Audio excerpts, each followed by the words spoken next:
In this video, I'm going to cover a question I get on using intermittent fasting to help fight jet lag.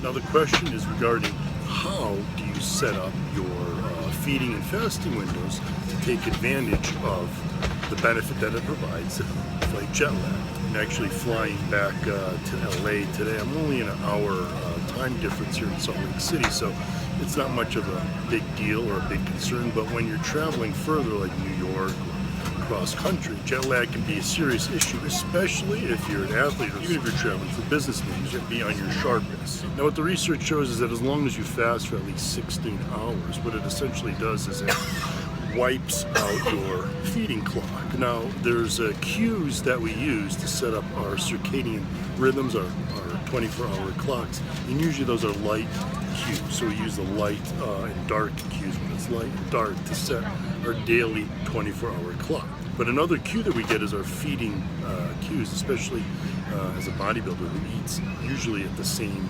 time each day. Using those feeding cues can help your body adapt to the time zone. So what you need to do is fast for at least 16 hours, and then what you're going to do is you're going to eat when you normally eat at your normal time zone. So for example, for me, I fast till 4 p.m.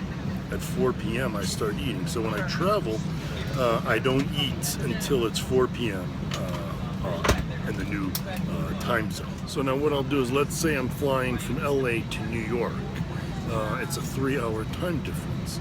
Like I said, I start eating at 4 p.m. each day. So what I'll do is, let's say today's Saturday.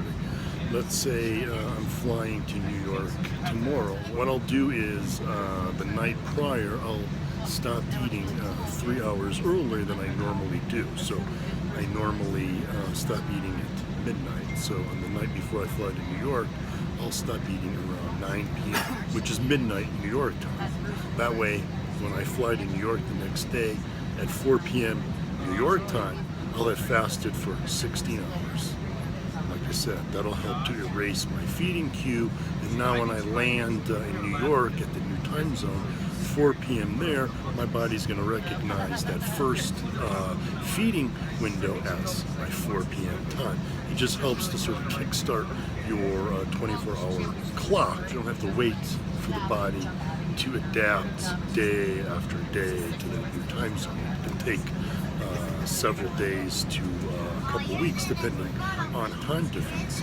Experience, like I said, using those feeding cues and erasing your feeding cue with fasting, and then starting your feeding window at your normal time in your new time zone. So 4 p.m. for me, wherever I travel, whether it's New York, whether it's the UK, whether it's India, whether it's Thailand, I wait till it's 4 p.m. there to have my first meal after fasting at least 16 hours.